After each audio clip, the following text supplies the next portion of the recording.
네, 제가 오늘 하고 싶은 얘기는요. 예전에 한번 다뤘던 적이 있는 주제인데요. 바로 카푸어에 대해서입니다. 네, 카푸어 말은 많은데요. 대체 어떤 게 카푸어일까요? 그 기준이 있을까요? 언제 어떤 차를 사야지 차를 잘 산 거고 카푸어가 아닌가? 제가 생각하기에는요. 소득 기준이 아니라 지금 내가 가지고 있는 현금 자산 기준으로 생각을 하는 게 저는 맞다고 생각을 합니다. 왜냐면 투자자에게는 지금 내가 가지고 있는 현금 자산이 곧 투자 자금이기 때문에요. 언제나 앞으로 들어올 소득 기준이 아니라 지금 내가 당장 투자했을 수 있는 투자 미천인 현금 자산을 가지고 그걸 기준으로 생각을 해야 한다고 생각을 합니다. 이게 이제 투자자의 마인드고 앞으로 들어올 소득만 보면서 생각을 하는 거는 월급쟁이의 마인드죠. 투자자는요, 항상 지금 내가 가지고 있는 현금 자산을 쓰는 거를 내 투자 미천을 밑장 빼게 하는 거라는 그런 생각을 꼭 가지고 있어야 합니다. 그래서 그런 의미로 카푸어의 랭크를 제 나름대로 매겨봤는데 우선 자금 건전도가 높은 순으로 얘기를 하겠습니다. 즉, 안 좋은 순이 아니라 좋은 순입니다. 근데 제가 생각하는 카푸어 랭크 최상, 한마디로 가장 건전한 거죠. 네, 자기가 가지고 있는 현금의 10% 이내에서 차량을 구매하는 거. 이렇게 하면은 본인의 투자 포트폴리오에 아무런 지장을 주지 않으면서도 차를 살 수가 있고 운용을 할 수가 있기 때문에 가장 건전한 상태라고 할 수 있겠습니다. 그리고 카푸어 랭크 상. 네, 이거는 본인이 가지고 있는 현금 자산의 20에서 30% 이내 정도의 수준에서 차량을 구매할 때입니다.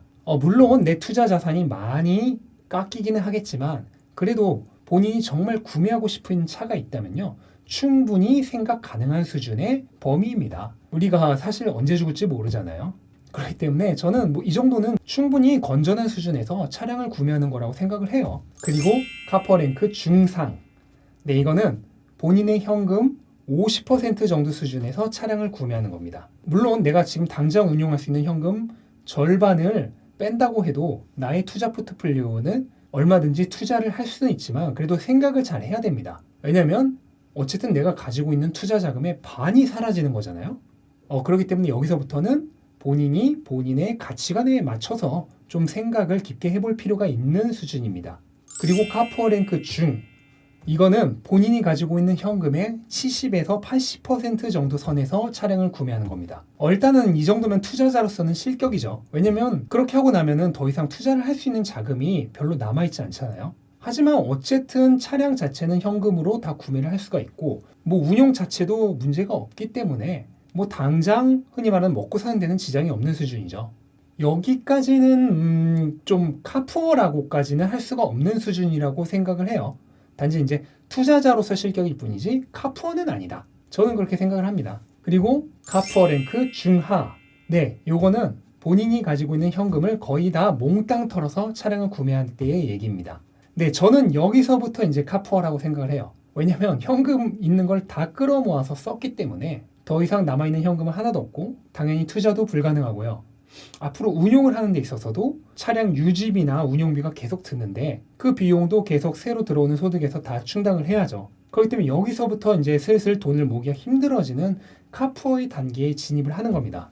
그리고 카푸어 랭크 하. 네, 요거는요. 차량 가격의 한 5, 60%를 자기 돈으로 하고 나머지는 할부라든지 유예 상환 리스라든지 이런 걸 통해서 차량을 구매할 때의 얘기입니다. 네, 여기서부터는 이제 명백하게 카푸어죠. 왜냐면 빚을 내서 차를 사는 거잖아요. 제가 예전에도 말씀을 드렸지만 투자자는 항상 앞으로 가치가 오를 거에 내 돈을 써야 됩니다.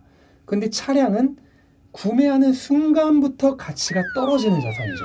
그리고 추가적인 유지비와 운용 자금도 나가는 마이너스적인 자산입니다. 그런데 이런 가치가 떨어지는 자산에 빚을 내서 구매를 하는 거기 때문에 여기서부터는 이제 명백한 카푸어고요. 투자란 걸 사실 생각을 할 수 있는 단계가 아니죠. 여기서부터는 이제 자기 본인의 경제관념에 대해서 어느 정도 심각하게 고려를 해봐야 되는 수준입니다. 그리고 카푸어 랭크 최하. 네, 본인 자금은 차값의 20, 30%이고 나머지가 전부 빚일 경우입니다. 네, 여기서부터는 이제 심각한 카푸어이고요. 이거는 이제 카푸어냐 아니냐의 문제가 아니라 좀 경제관념 자체에 문제가 있는 거라고 저는 생각을 해요. 이런 마인드를 가지고 경제 활동을 하면은 꼭 자동차뿐만이 아니라 앞으로 무엇을 하든지 본인이 경제적으로 풍요로운 삶을 살기는 조금 어려울 것이다. 본인이 심각성을 인지를 하고 어느 정도는 개선을 해나가려고 노력을 해야 되는 단계라고 저는 생각을 합니다. 그리고 마지막으로 카푸어 랭크 심해. 네, 차값의 10% 또는 그 이하만 자기 돈이고 차값의 90% 또는 전액 빚으로 차를 산 경우입니다. 네, 이거는 이제 심각하죠. 뭐 경제관념 자체가 아예 제로라고 보면 되고요. 이런 분들은 대부분 차뿐만 아니라 무엇을 하더라도 대부분 이런 삶을 사는 경우가 많습니다. 앞으로 빚쟁이가 될 가능성이 매우 높고요. 이 단계에서라도 본인이 심각성을 깨닫고 이 심해에서 벗어나려고 각고의 노력을 해야 될 필요가 있다고 저는 생각을 합니다. 그렇지 않으면 결국 나중에 본인이 가장 힘든 상황에 처하게 돼요. 정말 위험한 단계입니다. 네, 다시 말하지만 차는 구매하는 그 순간부터 가치가 하락하기 시작하는 자산입니다. 투자자는 가치가 올라갈 것으로 기대되는 것에 돈을 써야 됩니다. 그런데 가치가 내려갈 것이 확실한 것에 돈을 쓰는 것은 투자자로서는 실격입니다. 그렇기 때문에 구매 시에 정말로 깊게 생각을 해봐야 하고요. 항상 투자자 마인드를 가지시고 내가 돈을 쓰는 그것이 정말로 그 정도의 가치가 있는지 구매 전에 몇 번이고 심사숙고를 하는 습관을 들이시길 바라요. 항상 내가 가진 자금을 쓰는 것을 내가 가진 투자 자금의 미천을 빼내는 거다 라는 마인드를 가지는 것이 필요합니다.